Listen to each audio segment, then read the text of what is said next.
드디어 황기찬은 자신의 안위를 위해 누명이라는 카드를 꺼내듭니다. 하지만 강재인은 의문의 대화 덕분에 이에 한 수 앞서 복수를 시작하는데요. 나아가 강재인은 강세리의 음모를 이미 눈치채고 대신 칼을 맞으면서까지 웃음을 보입니다. 눈에는 눈, 이에는 이의 끝장 복수. 강재인의 통쾌한 복수를 응원하신다면 구독과 좋아요로 힘을 실어주세요. 이참에 정리해버려야겠다. 황기찬의 눈빛이 매섭게 빛났습니다. 요즘 그는 밤잠을 설친 지 오래였습니다. 며칠 전 강미란이 직원들 앞에서 던진 말이 마음을 계속 긁어댔기 때문입니다. 회장님 정도면 신뢰를 보여주셔야죠. 디자이너 애를 섭외해주세요. 어려우시면 제가 하죠? 그 말은 제안이라기보다 대놓고 자존심을 건드리는 공개적인 압박이었습니다. 황기찬은 그 자리에서 억지로 웃으며 수락했지만 속은 부글부글 끓었습니다. 문제는 디자이너 L의 정체조차 알 수 없다는 것이었습니다. 실명은커녕 얼굴 사진 한 장도 공개된 적이 없었고 어느 회사 소속인지조차 명확히 알려진 바가 없었습니다. 그저 그가 참여한 프로젝트는 모두 성공한다는 전설 같은 소문만이 업계에 은밀하게 퍼져 있을 뿐이었습니다. 직접 접촉은 불가능에 가까웠습니다. 가끔 흘러나오는 연락처는 모두 가짜였고 중간 브로커를 자처하는 이들은 하나같이 믿을 수 없었습니다. 게다가 최근에는 경쟁사에서도 비밀리에 애를 찾고 있다는 이야기가 들려왔습니다. 그러나 L보다 더 황기찬의 머릿속을 차지한 건 따로 있었습니다. 오래전부터 눈엣 가시처럼 거슬리던 강미란. 그는 문득 두 문제를 한 번에 해결할 방법을 떠올렸습니다. 황기찬은 사무실 창가에 서서 번쩍이는 도심 불빛을 내려다봤습니다. 디자이너 L 문제를 정리하는 동시에 강미란까지 이번 기회에 처리하겠다는 결심이 단단히 자리 잡았습니다. 그의 시선은 싸늘하게 식었고 머릿속에는 점점 음흉한 그림이 선명해졌습니다. 휴대폰 속 L의 이름만 가득 적힌 메모장을 수십 번 열어봤지만 단서라고는 하나도 없었습니다. 그저 이름 없는 그림자와 숨바꼭질을 하는 기분이었죠. 하지만 시간은 황기찬 편이 아니었습니다. 만약 L이 경쟁사 손에 들어간다면 이번 프로젝트는 물론 회장으로서의 입지도 크게 흔들릴 것이 뻔했습니다. 게다가 강미라는 회의가 끝날 때마다 아직 연락 안 되셨죠? 역시 경쟁사 쪽이 더 빠른가 보네요. 라는 말을 가시처럼 던졌습니다. 황기찬의 턱이 굳게 다물렸습니다. 그때 그의 머릿속에 한 가지 계략이 떠올랐습니다. 마침 형 황기만이 얼마 전 계단에서 굴러 크게 다친 사건이 있었고 범인은 아직 잡히지 않은 상태였습니다. 그 빈자리를 강미란으로 채운다면 모든 게 깔끔하게 정리될 거라고 그는 생각했습니다. 그러나 병원에서 나누게 될 짧은 대화 한마디가 모든 판을 송두리째 뒤흔들게 될 줄 아무도 알지 못했습니다. 한편 황기찬은 병실 문을 조심스레 열고 들어섰습니다. 형 황기만은 머리에 두툼하게 붕대를 감은 채 반쯤 기대어 누워 있었습니다. 희미하게 켜진 스탠드 불빛이 창백한 얼굴선을 드러냈고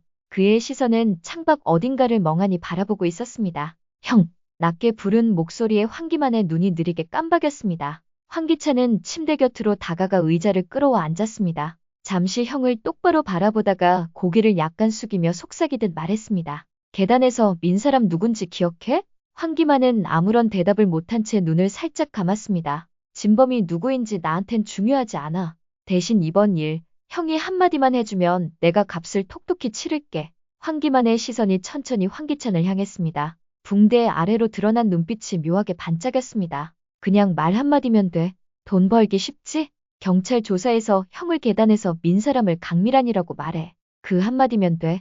황기찬의 목소리는 부드러웠지만 그 안엔 강한 압박이 숨어 있었습니다. 사실이든 아니든 상관없어. 형은 그냥 말만 하면 돼. 나머진 내가 알아서 처리할게. 잠시 병실이 고요해졌습니다. 황기만은 여전히 말을 하지 않았습니다. 다만 천천히 숨을 들이쉬더니 고개를 아주 느리게 그러나 확실하게 끄덕였습니다. 그 순간 황기찬의 입가에 미묘한 웃음이 번졌습니다. 마치 이미 모든 판이 끝난 듯 눈빛에는 서늘한 확신이 서려 있었습니다. 황기찬은 행동을 재빨랐습니다. 병실을 나서자마자 휴대폰을 꺼냈습니다. 기다렸다는 듯 백형사라는 이름을 눌렀습니다. 형사님, 조용히 흘려드릴 소식이 하나 있네요. 형을 계단에서 민 사람 강미란 상무입니다. 잘 부탁드립니다. 짧은 통화가 끝난 지 몇 시간도 채 지나지 않아 백형사는 즉시 움직였습니다. 경찰은 강미란 상무의 사무실로 들이닥쳤고 체포 소식은 순식간에 언론으로 흘러갔습니다. 속보, YL그룹 강미란 상무, 동료 밀어 중상 입힌 혐의로 체포. 뉴스 자막이 굵은 글씨로 화면을 가득 채웠고 인터넷은 그녀를 향한 비난으로 들끓었습니다. 회사 안은 순식간에 아수라장이 됐습니다. 임원들은 회의실에서 속닥였고 직원들은 휴대폰을 붙잡고 웅성거렸습니다. 그 혼란 속에서 황기찬은 침착하게 강미란 상무의 사무실 문을 열고 들어섰습니다. 마치 기다렸다는 듯 조소 섞인 미소를 띠고 있었습니다. 이 꼴 좀 보세요, 상무님. 회사 이미지가 완전히 땅에 떨어졌네요. 그렇게 지키자고 말하던 회사 이미지를 정작 상무님이 무너뜨리셨어요. 책임지셔야죠. 강미란 상무는 얼굴이 하얗게 질리며 고개를 저었습니다. 나 아니야. 내가 한 짓 아니야. 이거 모함이야. 하지만 황기찬은 한치도 물러서지 않았습니다. 아무리 제가 못마땅해도 어떻게 형을 계단에서 밀칠 생각을 합니까? 상무님, 그건 너무하신 거죠? 강미란 상무의 눈동자가 떨렸지만 황기찬의 차가운 시선은 그대로였습니다. 그녀의 억울한 목소리는 텅 빈 사무실 공기 속에 허무하게 퍼져갔습니다. 하지만 그 누구도 알지 못했습니다. 황기찬이 꾸민 함정 뒤편에 이미 강재인이 날카롭게 준비한 반격의 칼날이 조용히 숨겨져 있다는 것을 말입니다. 한편 강재인은 전혀 다른 곳에서 사건의 실마리를 잡고 있었습니다. 치매로 기억이 오락가락하던 어머니 최자영이 그날따라 이상하리만큼 또렷한 눈빛을 하고 있었습니다. 재인아, 내가 그날 봤어. 엄마, 뭘 보셨다는 거예요? 그날 내가 널 만나러 로비에 갔었거든. 그런데 갑자기 이상한 소리가 들렸어. 누가 서로 심하게 싸우는 것 같았지. 최자영은 숨을 고르더니 손끝을 덜덜 떨며 말을 이어갔습니다. 그래서 뒤편으로 살짝 돌아갔는데 그 순간이었어. 쿵! 하고 뭔가 크게 떨어지는 소리가 났지. 그리고 그녀의 목소리가 떨렸습니다. 그게 강세리였어. 환기만을 계단에서 민 사람이 그 여자를 보는 순간 온몸에 소름이 끼쳤어. 그 표정, 그 눈빛, 난 절대 잊을 수가 없어. 강재인의 심장이 거칠게 뛰기 시작했습니다. 머릿속에 강세리의 얼굴이 떠오르자 그동안 그가 저질렀던 악행들이 주마등처럼 스쳐갔습니다. 주먹이 저절로 움켜쥐어졌고 이를 악물었습니다. 역시 너였구나, 강세리. 이 악마 같은 년.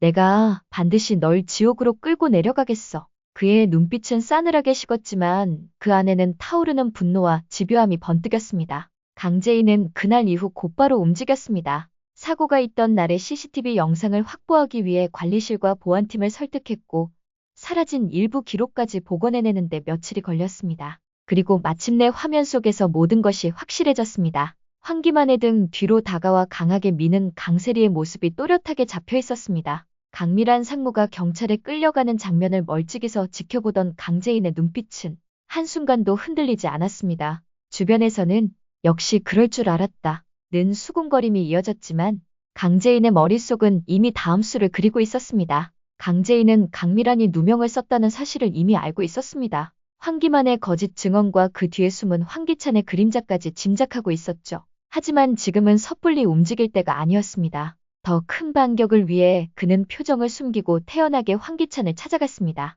여보, 정말 형님이 그런 거라니 믿을 수가 없어요. 강재인은 일부러 당혹스러운 표정을 지었습니다. 아주버님을 계단에서 밀칠 이유가 없잖아요. 너무 이상하단 말이에요. 황기찬은 잠시 시선을 피하더니 한숨을 쉬었습니다. 나도 너무 당황스러워. 하지만 형이 직접 그렇게 증언을 했는데 죽다 살아난 사람이 거짓말을 하겠어? 그 말투는 겉으로는 담담했지만 어딘가 급히 둘러대는 기색이 묻어났습니다. 강재인은 그 미묘한 흔들림을 놓치지 않았습니다. 그래도 뭔가 석연치가 않네요. 형님이 그럴 분이 아닌데 말이에요. 그녀는 의도적으로 말을 길게 느리며 황기찬의 반응을 살폈습니다. 황기찬은 고개를 저으며 대화를 마무리하려 했지만 눈가에 번지는 불편한 기색은 감출 수 없었죠. 강재인은 속으로 조용히 다짐했습니다. 좋아, 황기찬. 내가 스스로 무너질 때까지 난 모른 척 지켜봐 줄게. 조만간 지옥을 맛보게 해줄 테니 지금처럼 웃을 수 있는지 내가 두 눈 뜨고 지켜보겠어. 다음 날 강재인이 사무실 정리를 마치려던 순간 문이 조심스레 열렸습니다. 재인 누나, 문간에 서 있는 건 강미란의 아들 강승우였습니다. 얼굴은 잔뜩 굳어 있었고 눈가에는 분노와 억울함이 번져 있었습니다. 승우야, 무슨 일이야?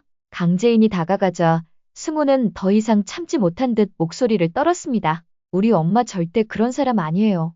누나가 더 잘 알잖아요. 황기만을 계단에서 민 게 우리 엄마라니 그게 말이 돼요? 그렇게 할 이유가 없잖아요. 너무 억울해서 아무것도 할 수가 없어. 말을 이어가던 승우는 주먹을 꼭 쥔 채 손등으로 눈물을 훔쳤습니다. 제발, 제발 우리 엄마 좀 도와주세요. 억울해요. 너무 억울하다고요. 강재인은 잠시 승우를 바라보다가 깊게 숨을 들이켰습니다. 그리고 그의 어깨를 단단히 잡았습니다. 승우야, 걱정 마. 반드시 진실을 밝힐 테니까. 그 목소리는 조용했지만 안쪽에선 불길 같은 분노가 타올랐습니다. 황기찬 강세리, 이젠 하다못해 형님까지 건드려? 억울하게 당한 거 절대 눈 감아주지 않아. 그 짓을 꾸민 강세리, 그리고 그걸 이용한 황기찬, 너희 둘 다 반드시 무너뜨릴 거야. 속으로 다짐한 강재인의 눈빛은 이미 차갑게 식어 있었습니다. 그 순간 강재인의 마음속에서는 이미 판이 그려지고 있었습니다. 강세리와 황기찬을 향한 복수의 화살은 이미 시위를 떠난 상태였고 그 끝이 피를 보지 않고는 멈추지 않으리라는 걸 스스로도 잘 알고 있었습니다. 며칠 후 강재인은 일부러 사건 현장인 계단으로 강세리를 불러냈습니다. 전화로는 단 한마디만 남겼습니다. 나와. 중요한 얘기야. 정해진 시각. 하이힐 소리를 울리며 강세리가 계단에 나타났습니다. 사무실에서 얘기하면 되지. 못하러 여기까지 불러내? 그녀의 시선은 불쾌감과 경계심이 섞여 있었습니다. 강재인은 계단 아래를 가리켰습니다. 여기서 네가 우리 아주버님을 밀었지? 순간 강세리의 표정이 굳었습니다. 그러나 곧 억지 웃음을 띠며 고개를 저었습니다. 무슨 정신 나간 소리야? 나 그런 짓 안 했어. 강재인은 눈을 가늘게 뜨며 한 발 다가섰습니다. 강세리, 거짓말로는 못 빠져나가. 내가 어떤 걸 갖고 있는 줄 알고 이렇게 자신만만해? 강재인은 비웃듯 고개를 저었습니다. 그럼 한번 해볼래? 나도 여기서 밀어보지 그래?